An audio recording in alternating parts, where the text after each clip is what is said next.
Buenas tardes a todos. Empezamos el nuevo videodiálogo del módulo 4. Tengo aquí conmigo a dos viejos conocidos del máster que ya han participado en diferentes módulos y diferentes temas. Tenemos a Laura Valverde, que es arquitecta, profesora de arquitectura, bueno, de estructuras en la arquitectura de la Universidad Politécnica de Cataluña, coordinadora de este módulo 4, y tenemos a Ramón Ferrando, que es arquitecto, pertenece al despacho 2BMFG, vaya nombre, bueno, son las iniciales de los dos Buixadés, de Margarit, Ferrando y Gelpi. Laura ha participado en el módulo 2 haciendo un tema de apeo de paredes, y también en el módulo 4 en la reparación de unos forjados con una marca comercial, Noubau, que también nos lo ha explicado.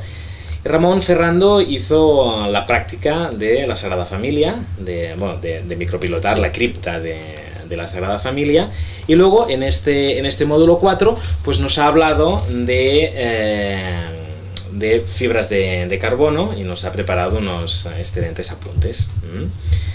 Bueno, pues vamos a empezar un poco la conversación. A ver, hemos estado hablando un poco antes de que podíamos nosotros hablar, Laura me comentaba, hombre, pues podríamos incidir en el proceso de análisis de una estructura existente, de un caso de rehabilitación. Me comentabas que quizás se da muchísima importancia al procedimiento numérico del cálculo, y en cambio otras cosas, como pueden ser las cargas aplicadas, pues se tratan de una forma más alegre. Esto es así como lo veis. Es lo que yo quería comentar un poco en el proceso que hemos ido viendo en el máster, que hay personas que ya les gusta ir al tercer decimal o afinar los cálculos, utilizar programas de cálculo muy precisos, analizar los comportamientos elastoplásticos de los materiales, y a lo mejor las cargas se estudian de una forma más relajada, cuando realmente, por muy preciso que sea el cálculo, si las cargas, no digo no sean las correctas, porque siempre son discutibles, pero se han matado, entre comillas, las moscas a cañonazos con las cargas, pues de nada sirve un proceso muy preciso, ¿no? Normalmente se quedan en exceso estas cargas, ¿no? Se tiende a curarse en salud, y yo a veces hago la reflexión que ya me parece recordar que ya en el foro hice un comentario al respecto. En la universidad también lo hago, y en los foros, la ACE también lo he comentado muchas veces, que seamos conscientes que hablando de una sobrecarga de uso de 200 kilos metro cuadrado, y lo digo en kilos porque son dos señores de 100 kilos en un metro cuadrado, y como a veces digo, ni siquiera bailando, que es que se van moviendo, no, en todos los metros cuadrados, cada metro cuadrado con 200 kilos. Dices, bueno, ¿y esto a qué puede equivaler en la realidad?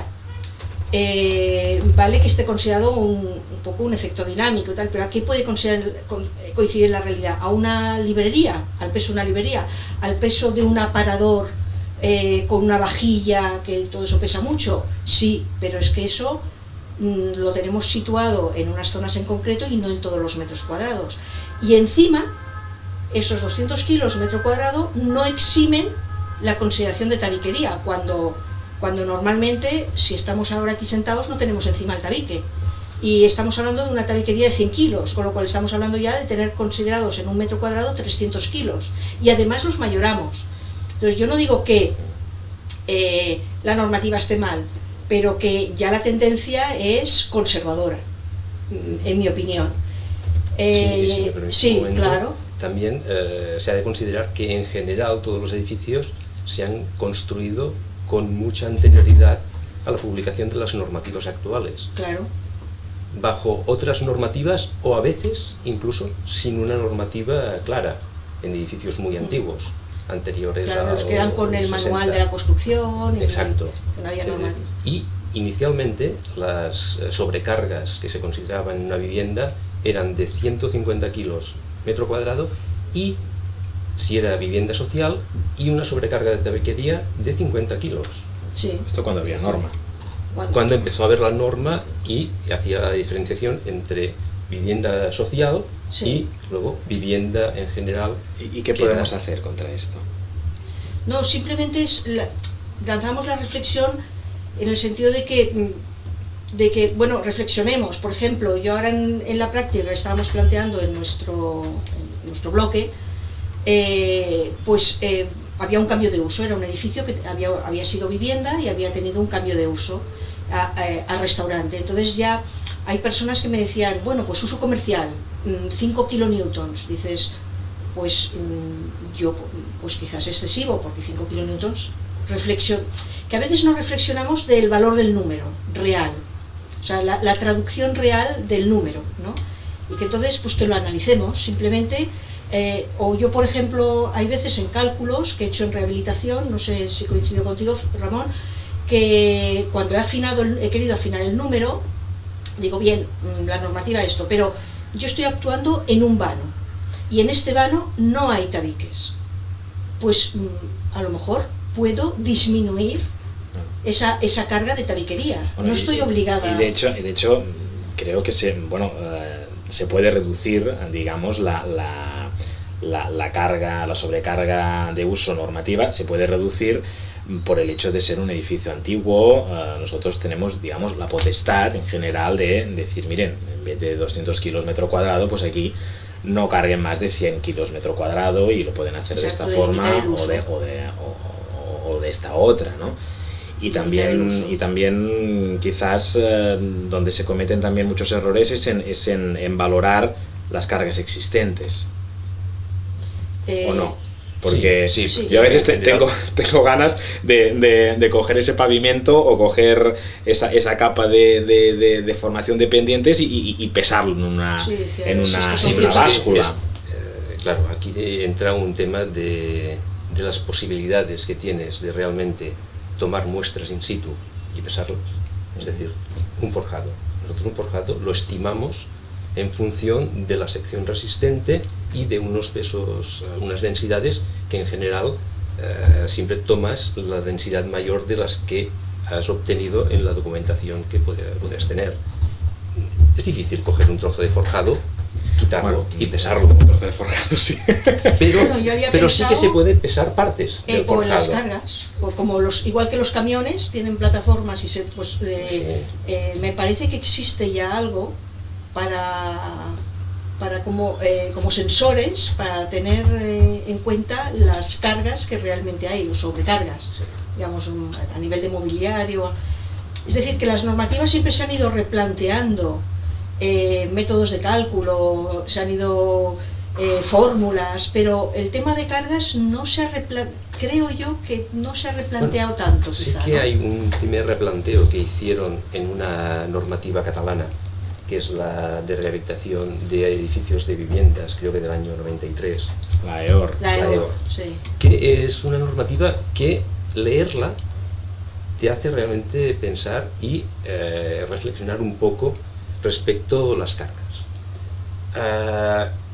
Habla de diferentes métodos para evaluar las cargas y luego establece coeficientes de seguridad en función de estas cargas para obras de rehabilitación de viviendas, que bueno, que en principio por la normativa actual no se pueden considerar, pero sí la reflexión respecto a la forma de analizar las cargas. Incluso la sobrecarga de tabiques te recomienda mirar realmente cuál es la densidad de tabiques que tienes en esas viviendas. Porque 100 kilos metro cuadrado son muchos kilos. Son muchos kilos. Lo que pasa es que la normativa actual ya te permite hacer esto. Lo que es el código bueno, técnico. Y la normativa actual, una cosa que también tiene buena la norma de hormigón, es que se replanteó los coeficientes de mayoración, porque esa es otra. Hablamos de eso, pero dices, es que los pesos propios pueden incrementarse en el 50%, como se estaba considerando. Es poco probable. Es poco probable. A 1,35, pues mira, y a lo mejor porque Lo que no pasa es que 1,20. muchas veces no los conocemos, los pesos propios. A menos, bueno, en rehabilitación... En general, en construcción, en obra nueva, no los conocemos porque no sabemos al final el espesor que tendrán los forjados. En obra nueva no los conocemos porque el promotor decide el pavimento cuando ya está construida la estructura muchas veces. Y en rehabilitación sí que tenemos la oportunidad de digamos, como mínimo tomar los grosores y evaluar con más precisión los pesos propios de los diferentes elementos que existen en ese edificio. Que esto sí que es importante.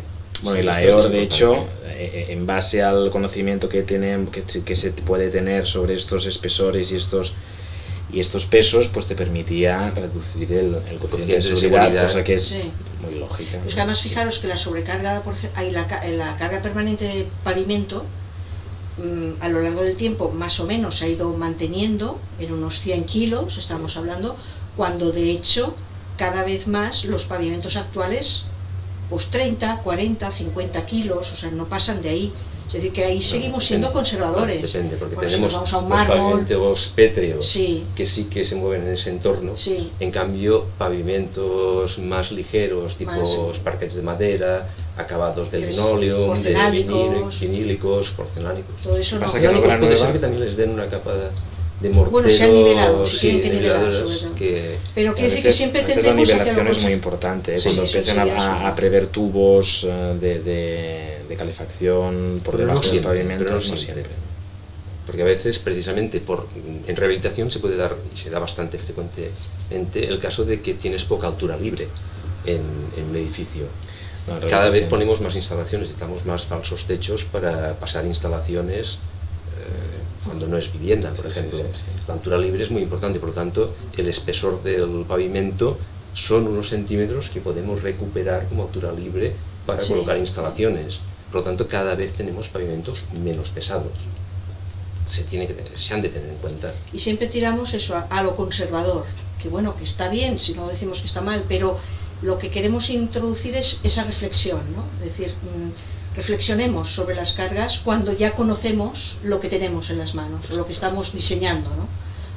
O a lo mejor cuántas veces recalculamos porque el constructor nos dice, mira, he decidido que en lugar de un reticular voy a poner un unidireccional. Recalculamos, bueno, pues por la misma regla de 3 también se puede hacer con un cambio de pavimento o cuando ya se sabe lo que se va a tener, ¿no? Por supuesto, siempre que hacen estas cosas se ha de replantear el tema horario, ¿sabes? Eso es otra que hagas 3 o 4 cálculos.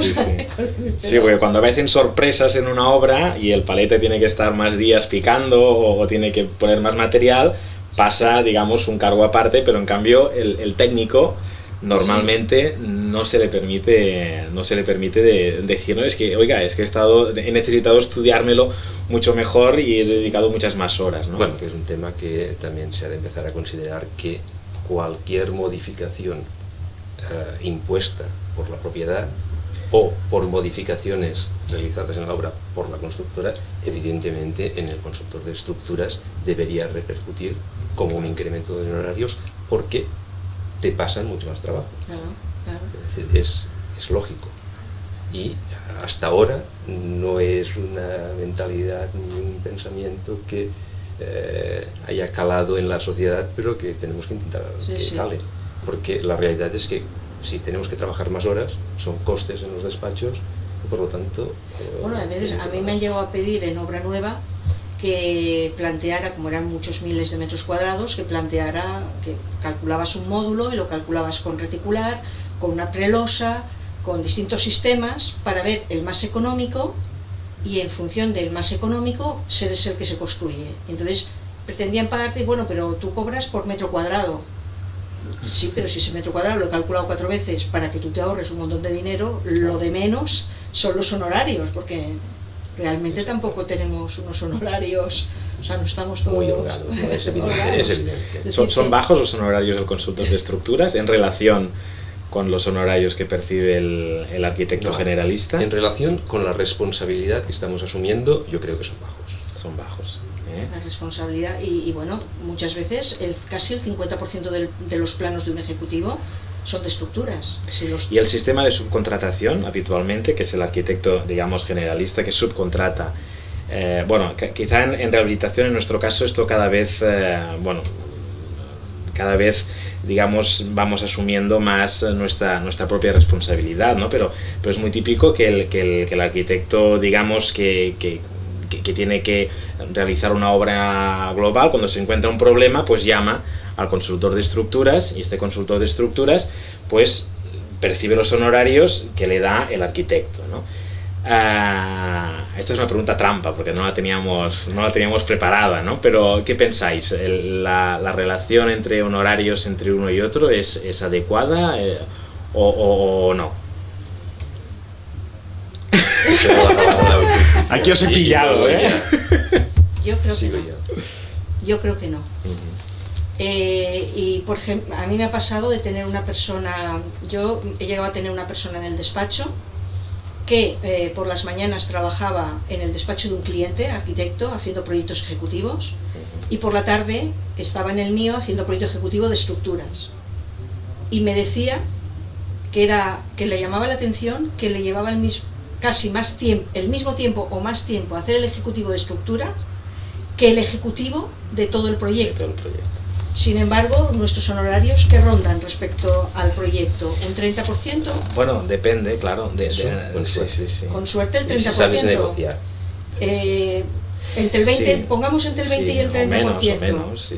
Y sin embargo el tiempo más o menos... Bueno, esto es una vieja aspiración de... Bueno, uno de los motivos por los cuales se fundó la Asociación de Consultores de Estructuras, un poco para olvidarnos o intentar apartarnos de este concepto de calculista, ¿no? de persona que hace los cálculos y ya está, ¿no? Sino convertirnos más en consultores, en asesores, y en asumir nosotros nuestra responsabilidad. Es decir, si nos encargan el proyecto de una estructura o de una rehabilitación, que no solamente hagamos el proyecto, sino que además lo firmemos, nos responsabilicemos de él y llevemos la dirección de obra, que es cuando es muy importante para la buena ejecución de un proyecto. Por supuesto, y debería ser prácticamente obligatorio que la llevara el especialista en estructuras. Sí, porque hay direcciones de obra encubiertas, porque te van llamando por teléfono. Bueno, eso es otra cosa. O te hacen ir, no, pero el problema que es que no te exime de responsabilidad no haber hecho la dirección, porque tú eres responsable de ese proyecto de estructuras.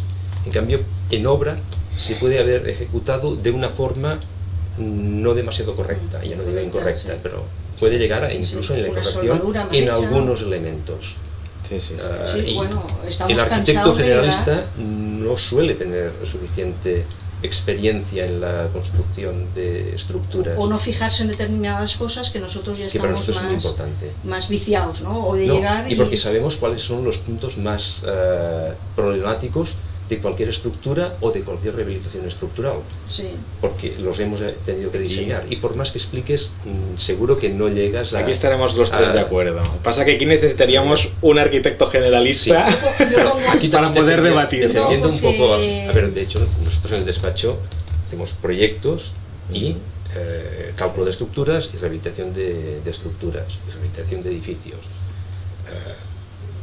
Aparte de las instalaciones, que sí que las subcontratamos a algunos compañeros, hacemos todo el resto. En general, los honorarios suelen ser justos, es decir, el arquitecto no tiene unos honorarios excesivamente holgados. El arquitecto generalista. El generalista, un proyecto en general. Ya la parte del consultor de estructuras, ya hemos visto que es una parte que suele ser del 30%, si sabes negociar bien con el arquitecto. Si no pueden ser inferiores, pueden llegar a ser. Y supongo que debido a la crisis... O luego que se compliquen las cosas, que también pasa, que has previsto un determinado tiempo y se complican las cosas del proyecto y se duplica el trabajo. Y esto pasa, y esto sí que es difícil duplicar luego lo que has previsto, los horarios. Pero de todas maneras, en ese sentido, hay que lanzar un punto positivo. Se ha evolucionado mucho. La asociación lleva algo más de 25 años y ellos cuando comentan los inicios y que llegaban a un ayuntamiento y decían, no, es que nosotros nos dedicamos a calcular estructuras, pero eso no lo hace el arquitecto, y ahora ya es una figura aceptada de forma general el consultor de estructuras. Bueno, es que esto va ligado a un tema, creo que es importante, es decir, el consultor de estructuras no solo dimensiona la estructura, la diseña. La experiencia en diseño estructural es muy importante para el resultado final, y más en rehabilitación. Sí, por poner un ejemplo, a veces personas, yo me he encontrado con casos de que había pasado por delante de un problema a otra persona y les había aconsejado reparar ese forjado vigueta a vigueta, cuando a lo mejor tú decías, hombre, si pongo una viga parte luz, con una sola viga soluciona el problema, no tengo el incremento de peso que significa cara a las paredes de carga, mucho más sencillo, más económico, más rápido y menos sobrecarga para el edificio, y a lo mejor es como solución es la mejor, la mejor. Puede ser viable. Y has cogido y has disminuido el diagrama de momentos, el diagrama de deformaciones radicalmente con una sola operación. Pero claro, estas cosas pero claro, la son cuestión más pero la cuestión es que no siempre puedes utilizar esta solución, es una de las posibles soluciones, que en algunos casos puede ser la más indicada, porque es la más económica. Pero me refiero que hay veces que esto más fácilmente lo piensa un profesional, un especialista, que un generalista, que claro, yo también cuando veo proyectos ejecutivos, instalaciones, temas de urbanismo, tal, pues tampoco es lo mío, ¿no? Y sobre todo ahora con el código técnico todo lo que se ha complicado.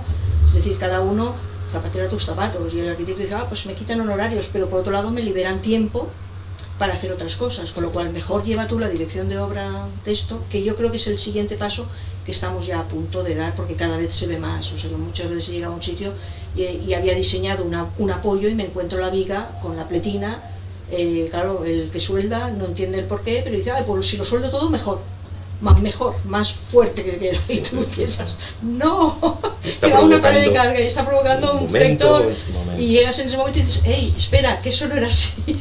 Pues esto antes se da cuenta pues el padre de la criatura, ¿no? O padre o la madre. Sí, porque conoces el detalle, porque conoces el detalle, claro. Porque lo has estudiado y porque sabes lo que quieres provocar, ¿no? Bueno, vamos a ver, hablemos de las sorpresas que nos encontramos en los edificios, Llegamos a un edificio, hacemos una cata, vemos, mira, aquí viene un forjado cerámico en esta dirección, hacemos una cata en otro sitio, la dirección es opuesta, el forjado es diferente, a ver, ¿hasta qué punto tenemos que hacer catas para asegurarnos de que el edificio es como es? Bueno, en este módulo, precisamente en mi práctica, que no solamente es know-how en la que han hecho el sistema, sino que yo he intentado insistir mucho en las catas, en el tema de catas, que ya en otros módulos ha ido saliendo, ¿no? El plan de catas. El plan ha de ser de momento tener 4 apuntes para empezar a hacer idea de qué hay ahí debajo. ¿Por qué? Pues por no ser agresivo, sobre todo si la gente está viviendo, por ser económico, por no alarmar y también por no debilitar, porque la cata no deja de ser un debilitamiento de la estructura. Pero lo que yo personalmente, y en el foro hemos estado apuntando, he intentado incidir en que cuidado con generalizar lo que nos dicen las catas. Las catas es una información de lo que veo, y en eso quizá también tenemos que aprender de los médicos, ¿no? Que nunca hablan de lo que no ven. Hasta que no esté esta prueba no podemos decir. A mí la cata me puede estar dando una cosa, pero a lo mejor 2 pasos más allá otra completamente diferente. Por ejemplo, en ese mismo proyecto que han hecho, han visto como la cata nos estaba dando un intereje, y resulta que un poco más allá nos dio un intereje, en lugar de 84 centímetros, casi de 1 metro. Y era total, un poco más allá, en el mismo vano, en la misma planta. O yo tengo un caso que me parece que también, no sé si lo he mencionado en el foro, que fue todavía más en el Museo del Vino, en Vilafranca. Era un forjado que eran 2 o 3 viguetas metálicas, 2 o 3 viguetas de hormigón, 2 o 3 viguetas de madera, en un mismo vano. ¿Por qué? Porque pensamos con la mentalidad actual. No pensamos con la mentalidad de antes, donde lo que se primaba más era a lo mejor el suministro, el stock, de que dispongo. Y también se debe pensar en el momento en que se construyó ese edificio. Edificios anteriores al siglo XX pueden haber tenido una historia de reformas y de incidencias que es la que determina al final que puedas encontrar viguetas diferentes en un mismo forjado, o que de un forjado a otro tengas realmente estructuras diferentes, como han anunciado Rebrea, Sí. o en edificios de los años 60, 50, 60, 70, en las que había un problema de suministro de material. El acero y el hormigón Sí, era sí. caro y escaso. Es por eso que hay forjados de viguetas cerámicas, que no es una estructura habitual en el resto del mundo. Simplemente es que había una necesidad de construir muchos metros cuadrados, sobre todo de vivienda, y una escasez de materiales importante. Es decir, puedes encontrarte incluso que los materiales no se utilicen de la forma adecuada. Es decir, las paredes de carga podían ser de materiales más consistentes y sólidos, ladrillo macizo, bloque de hormigón relleno en las plantas más bajas, y Sí. las dos plantas superiores podían ser de tochana, ladrillo hueco. En cambio, te encuentras en muchas edificaciones que la superposición de materiales, una planta a otra, son ilógicos en sí.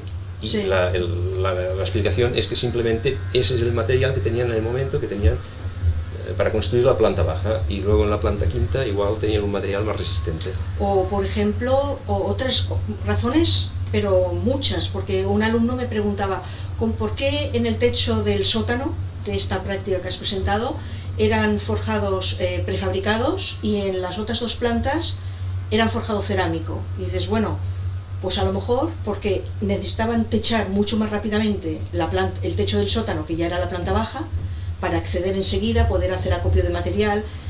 Una vigueta prefabricada, aunque les significara más precio, enseguida lo amortizaban porque enseguida habían techado y era mucho más rápido, y luego ya en las plantas de arriba tú ya podías acceder material y todo. Bueno, ya tengo tiempo para hacer el cerámico, por decirlo de alguna manera, Sí, y sí. esperar a que frague, y los tiempos ya no tengo tanta urgencia entonces que a veces no hay que pensar solo en la parte de cálculo o en lo que es idóneo como cálculo, sino razones constructivas, razones de la época, como apunta Ramón, ¿no? De disponibilidad de materiales, estocaje del propio constructor también, o que dicen, mira, me sobraron de otra obra esto, o lo que dices tú, Laure, decís, bueno, es que a lo mejor se ha hecho una reforma parcial, ¿no? Y entonces han sustituido dos viguetas, justo he hecho ahí la cata, ¿no? Entonces que seamos como prudentes, ¿no? Es Sí, decir, por eso, volviendo al tema de las catas que tenemos que realizar para poder proyectar una estructura, o el refuerzo de una estructura, o la rehabilitación de una estructura, nosotros realizaremos el máximo número de catas que podamos en función del dinero de que se disponga y de las posibilidades y de la menor afectación a los usuarios de ese edificio. claro. Entonces, también tenemos que ser conscientes de que a partir de estos resultados nosotros tenemos que proyectar nuestra estructura o nuestro refuerzo, pero ser conscientes de que tendremos que estar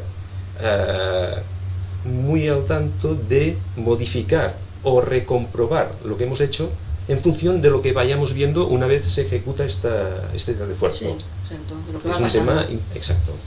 De lo Es que decir, va pasando. si encontramos luces ligeramente menores, tenemos que estar tranquilos. Si encontramos alguna luz, un intereje entre viguetas o alguna disposición estructural diferente de la prevista, con interejes mayores, Sí.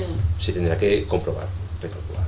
Y también ha hecho un apunte Laure, que también me ha parecido, que a veces dices, bueno, la luz más corta es esta, pues seguramente el forjado va en esta dirección, y resulta que te lo encuentras en la que menos... Muchas veces. Muchas veces lo encuentras y dices, Muchas veces pues va en la pasa. dirección larga, Sí, y a lo sí, mejor sí. era porque aquellas paredes, por lo que fuera, no habían podido ser de carga o macizas, y en el sentido contrario, es decir, que a veces en rehabilitación la lógica sí que había una inteligencia constructiva, Sí. pero no siempre se puede aplicar la lógica, entonces siempre hay que estar abierto a todo, ¿no? A decir, bueno, ya busco lo que es más lógico, como has apuntado tú, pues la pared más resistente en las partes bajas, y conforme se va subiendo, ¿para qué voy a mantener un tocho macizo que me cuesta un montón de dinero cuando está aguantando nada más el último forjado? Pues ya puede ser una tochana o ya puede ser otro tipo de ladrillo, o sea que también había una economía de medios que, bueno, a veces también ya eran ecológicos ellos, ¿no? Más que... Hablemos de las lesiones en elementos de hormigón que nos encontramos al llegar a un edificio, vemos grietas. A ver, ¿qué es lo que tenemos que fijarnos más? En general, siempre lo que nos ha de preocupar más es la rotura frágil, es decir, la rotura del hormigón a compresión o a cortante. Por lo tanto, ¿qué grietas nos han de preocupar más? Las que veamos en un pilar. Las grietas que veamos, las grietas verticales en un centro de una cara de un pilar de hormigón, nos ha de preocupar mucho, porque realmente son tensiones de tracción que se producen debido a una compresión muy elevada para el material que compone ese pilar. Y si vemos estas fisuras, ¿qué tenemos que hacer? Pues lo más probable es que antes de analizar nada, apuntales esa zona. Es un tipo de grieta que recomienda un apuntalamiento inmediato. Pero que nuestro cuerpo ya lo habla. Si nos fallan las piernas es lo peor, ¿no? Sí. Es peor que si nos falla un brazo, por decirlo alguna, o la clavícula, ¿no? Que puede ser una viga. Claro. Otra rotura que puede ser preocupante porque también es frágil, es brusca, es un hormigón acortante sin armadura transversal, que puede ser una losa o una viga. Una viga que en general sí que llevaban estribos, pero podían llevar pocos estribos. Muy pocos, sí. Y que el estribo, que es la barra de diámetro más pequeño, es la que primero se oxida, o sea, pierde casi toda la sección con poca oxidación, poco tiempo de oxidación. Por lo tanto, Y tiene menos masa. tiene una relación de área-perímetro mucho menor. Y por lo tanto es otra de las fisuras que son fisuras o grietas a 45 grados cerca del soporte, que es donde tenemos el mayor cortante. Y la grieta o la fisura que nos ha de preocupar menos es la grieta que vemos en la cara inferior de una viga o de una losa en el centro del vano, que es una grieta de flexión y que por lo tanto tiene la ductilidad del acero. Nos permite reaccionar porque para que colapse deberán haber deformaciones muy importantes, todos los tabiques tendrán que estar agrietados. Por lo tanto, es una grieta, es una lesión que avisa antes de llegar a la rotura. Y que da más tiempo. Da más tiempo. Sin embargo, un pilar o una de viga cortante, Sí, no, ha de ser inmediato el apuntamiento. eso ya sale. Aunque es recomendable que una grieta de un espesor importante se apuntale mientras reflexiones. Sí. O sea, también va un poco implícito en nosotros la decisión de asumir el riesgo, ¿no? O sea, es decir, a lo mejor dices, bueno, no lo sé, pero entre tanto, como dices tú, ¿no? Apúntalo, porque mientras me estudio el tema, este riesgo, en el momento que yo he pisado aquí dentro, ya soy responsable. Exacto. Entonces, este riesgo no lo quiero asumir, o el disgusto que me puede producir si en ese momento hay un problema. Y es más, a veces también lo tenemos que hacer ver este riesgo, porque a mí me ha pasado de llamarme por unos temas de unos balcones, me acuerdo un caso, y no había conexión, lo que se hacía antes, estas placas de piedra sin conexión con el forjado y que bueno, es como un diente moviéndose aquello que en cualquier momento puede caer y lo avisas. Pero claro, la comunidad quiere saber, pero en el momento que ya sabe que tiene que reparar y tiene que haber dinero, en ese momento dejas de saber de la comunidad. Yo recuerdo que yo había salido de allí y como vi que la comunidad se relajaba ya en ese sentido, de decir, bueno, cuando tengo que pagar ya me lo pienso dos veces, pues hice un comunicado de urgencia al ayuntamiento. Bueno, pues un día, al cabo de unos meses, a las 11 de la noche, me llamaron porque había caído esa losa, y suerte que había sido a las 11 de la noche y no pasaba nadie por la calle. ¿Hay que hacerlo al ayuntamiento o hay que hacerlo a la comunidad, ese comunicado? A los dos. A los dos. Y suerte, insisto, hay que hacer ver a las comunidades de propietarios que ellos también son responsables. Ahora, con la ley en la mano, la comunidad asume una responsabilidad sobre el daño que pudiera ocasionar algún elemento, una balaustrada, por ejemplo, que cayera. Es que son responsables del estado del edificio. Sí. O sea, la comunidad, el propietario, ha de garantizar un buen mantenimiento al edificio. Es una cosa, cuesta que lo entiendan, pero es importante. Y socialmente yo creo que debería haber una política más exhaustiva en concienciar socialmente de la importancia del mantenimiento. Hay estudios ya hechos como un edificio con un mantenimiento regular, con un plan de mantenimiento, a lo largo de 50 años, lo que se ha gastado la comunidad o los propietarios en ese edificio, y lo que se han gastado en un edificio que no haya tenido ningún mantenimiento, pero que luego ya, sí, se tienen que hacer reparaciones más importantes cuando ya dan problemas, y a lo mejor era del orden del doble, el triple. O sea, los mismos propietarios. Sí, sí, Y esto a mí hasta me duele, que la gente cuando se compra un coche tenga esa mentalidad del mantenimiento, ya sabe que el coche le implica un dinero de mantenimiento, y estamos hablando del coche, es decir, que no es algo sobre lo que estás viviendo tantas horas, y sin embargo con el edificio te dicen, no, si en 50 años no hemos hecho nada, este edificio tiene 100 años y ahora tengo que reparar esto. Y dices, pues mira, en el coche seguro que has hecho más cosas en 80 años, bueno, ya vas por el tercer o cuarto coche, ¿no? No, esto es evidente, pero también es la perspectiva. Yo también entiendo este razonamiento que hacen en general las personas. Es decir, el coche es un elemento mecánico que se mueve, por lo tanto tiene unas acciones dinámicas, un movimiento de piezas, que es evidente que si no se cambian los fluidos, el refrigerante, si no le pones gasolina, no funciona.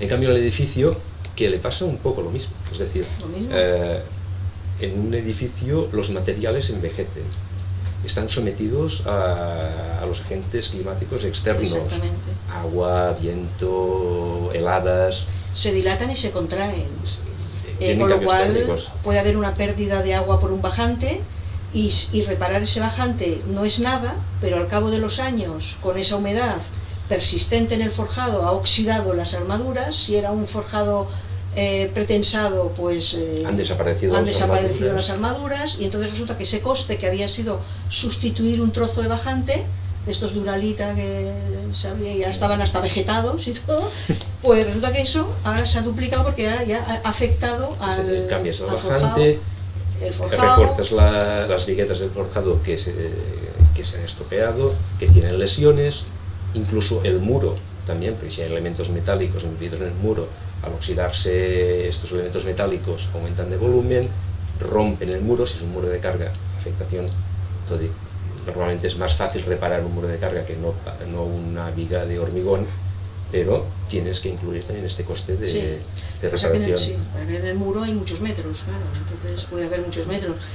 Pero esta cultura, nosotros debemos ayudar también a darla. Nosotros cuando vamos a una comunidad de propietarios hemos de explicar que las bajantes se han de mirar, que las bajantes de cubierta se han de mirar, porque va el de la antena, se come un bocadillo, tira el resto, y cuando llueve, ese resto va al bajante, lo atasca, y la comunidad se entera cuando el del ático ya se le ha inundado el piso, y toda la comunidad tiene que pagarle toda la reparación, pintura incluida, los muebles al del ático, ¿no? Hablemos de... bueno, perdón. Sí. No, iba a decir que como conclusión que un edificio ha de estar limpio y seco. Sí. Es la mejor manera de que el edificio no tenga lesiones y dure más años. Bueno, como el culito de un bebé. Yo tenía un profesor de construcción que decía, el arquitecto tiene enemigos, y si lo pensáis bien, dices, ¿qué razón tenía? Decía, uno, el terreno. Cierto, los problemas de terreno tienen una repercusión muy grande sobre lo que está encima, según qué tipo de problemas. Y las reparaciones o costes, ¿no? Te falla un muro, sí, por sección, sí, pero es que son 50 metros de muro. Decía, el terreno, y otro enemigo que decía era el agua. El agua, o sea, la humedad, incluso yo diría en la composición de los materiales, ¿no? Un exceso de agua en el hormigón, una humedad, o una falta de agua. O una falta de agua. Es decir, tan problemático es el exceso como la falta de agua. Exactamente, ¿no? Entonces, el tercero ya no lo digo. Dilo, Laura. Que estamos entre amigos. Decía el obrero. El obrero. Porque a veces los sistemas de construcción, o sea, a veces construyes a pesar de... Bueno, yo más que el obrero, yo diría el jefe de obra. Sobre todo en constructoras grandes, ¿no? Bueno, sí, pero en el fondo es el obrero. Porque el jefe de obra pone al obrero que no está cualificado para hacer ese trabajo. En el fondo es esto. La falta de cualificación en la profesión sí que también es importante. Y la rehabilitación se mete cualquiera, y es más complicada que hacer obra nueva. Muchísimo más complicada. Mucho más complicada. Porque tiene materiales que necesitas conocer perfectamente cuál es su aplicación, la forma de aplicarlos para que sean eficaces. La forma de preparar, ¿no? En siliconas, anclaje, resinas epoxi para anclajes, el tema que he dado, que es refuerzo de estructuras de hormigón con fibra de carbono. Es evidente que la preparación de las superficies la aplicación de las resinas que tienen un tiempo abierto. Aplicación, es decir, si el operario coloca la resina, bueno, me voy a desayunar, y luego coge ese elemento y lo coloca, no sirve de nada. Ya estoy hablando de un caso extremo, que no sé si, pero simplemente si se pasa del tiempo en función de la temperatura ambiente, lo llega a pegar, pero no es eficaz. Y luego cuando apliquemos las cargas que teníamos previstas, es cuando podemos tener un deslizamiento entre las láminas, el refuerzo y el hormigón en la sección. Por eso sí es importante. O la especialización del operario en cuanto a sistemas constructivos también, de conocimiento, decir, oye, aquí yo sé que suele pasar esto, tal. Es decir, que son equipos que en rehabilitación es cuando notas un buen equipo y uno que no. Yo suelo sugerir equipos de trabajo muchas veces cuando me vienen, porque lo peor es lo que te dicen que yo es que mi cuñado, es que... Yo eso, y dices, al saber el cuñado, ¿qué experiencia? Pues a lo mejor no tiene ninguna experiencia. O ponía yo el ejemplo en un apeo, ¿no? Que le pregunté yo a un señor, porque me lo sugirió la propietaria, y me dice, digo, ¿usted ha hecho apeos? ¿Qué sistema, qué proceso constructivo emplea? Para pensar, bueno, pues uso el mismo que él, porque a la persona es mejor que utilice lo que está acostumbrada. Y me dice, no, yo hago el agujero, coloco la viga, y yo pensaba, bueno, me cortan las piernas entre tanto, y entre tanto me caigo, ¿no? Levitas y luego te ponen la nueva. No, es evidente que no puede ser. De suerte que era un apeo menor, pero pensaba, desde luego... No, lo que pasa es que esto sí que sucede, es decir, en un muro de carga, tú abres un agujero y puede ser que no caiga. Sí, claro. Porque hay una redistribución de tensiones, se crean unos arcos de descarga. Lo que pasa es que suelen ir acompañados de grietas y desplazamientos que pueden ser importantes o no. Es decir, no es la manera de realizar una apeo. Con lo cual se necesitan profesionales mucho más cualificados. Y sobre todo es que es importante saber que nosotros no estamos las 8 horas que trabajan en la obra. Por lo tanto, tienes que poder confiar en los operarios que están realizando un trabajo. Y como ya hemos apuntado antes, no tenemos un conocimiento detallado de todo el edificio, han de ser conscientes los operarios de que cuando encuentren algún elemento que no responde a los planos que les hemos facilitado, que paren, que llamen, pregunten, y nosotros decidamos, en función de lo que nos estén explicando, si es una visita inmediata, si se puede esperar a la visita ordinaria. Porque también los hay atrevidos que dicen, no, si esto... Me pasó a mí un caso, también era en una clínica con reticular, y querían colocar un escáner que pesaba pues 2 toneladas. Y entonces, bueno, me llamaron a través de unas personas y tal. Y en un momento dado me dijo la propiedad, que siempre busca gastarse el menor dinero posible, pues iba a hacer unas vigas de reparto en función de los puntos de apoyo del escáner y tal. Y dice, no, es que me ha dicho el constructor que con un planché de hormigón, porque ellos muchas veces con un planché de hormigón lo solucionan todos, que tú dices, bueno, encima del peso del escáner, encima le colocó el peso propio y tal, que lo soluciona. Y yo me acuerdo que no me alteré para nada, dije, mire, pues entonces yo sobro, o sea, haga usted esto, yo no les hago falta, y este constructor se asuma la responsabilidad de lo que está planteando, y ya está. Se nos está acabando el tiempo. Y casi no hemos empezado. Podríamos estar aquí horas hablando. ¿Nos habían quedado cosas? ¿O? Bueno, alguna cosa que ya la dejaremos para el siguiente videodiálogo. Bueno, si queréis añadir alguna cosa o... No, yo creo que hemos hablado un poco de lo que nos preocupa más, que es... Quisiera incidir en esto, en que en rehabilitación hay que observar, ¿no? Que hay que analizar. O sea, que lo último, lo que está en la cola es casi el calcular, ¿no? Que hay que entender... Calcular, a mí no me gusta la palabra calcular, sino es comprobar la estructura que estamos planteando. Exacto. Comprobarla o recalcular lo nuevo, si estamos poniendo cosas nuevas, sí. Ahí sí, ¿no? Pero que siempre tenemos que tener una idea de qué es lo que ha de ir. Es decir, por ejemplo, una viga metálica lo que haces es comprobarla. Sí. Compruebas. Al final dices, ¿qué viga necesito? Porque vas comprobando viga a viga. O con este nuevo sistema. sistema. Que buscas el parámetro mínimo que ha de cumplir el módulo resistente y momento de inercia, pero en el fondo lo que hacemos es comprobar. Comprobar, pero que es como. Antes hemos tenido que entender. Y diseñar también, ¿no? Y pensar entender, en la solución. Diseñar, reflexionar, diseñar y comprobar. Sí, primero analizar, ¿no? Las catas, Sí. sistema de catas, analizar, entender, ¿qué más reflexionar? Decir, bueno, ¿qué es lo más adecuado, lo más rápido, lo menos costoso, lo menos traumático para el edificio? ¿Qué puede entrar en este edificio que me permita resolver este problema? Claro. Porque a veces el problema no es que igual una viga de parte luz es lo más fácil, pero ¿y cómo la entro? Sí, cómo la entro, o la tengo que trocear, o esto sí que lo han analizado, también lo hemos comentado, por dónde la tengo que meter, porque a veces sí, son todas las circunstancias las que impiden una solución. Entonces, analizar el tema globalmente, ¿no? Y por último comprobar. Pues muchísimas gracias a los dos.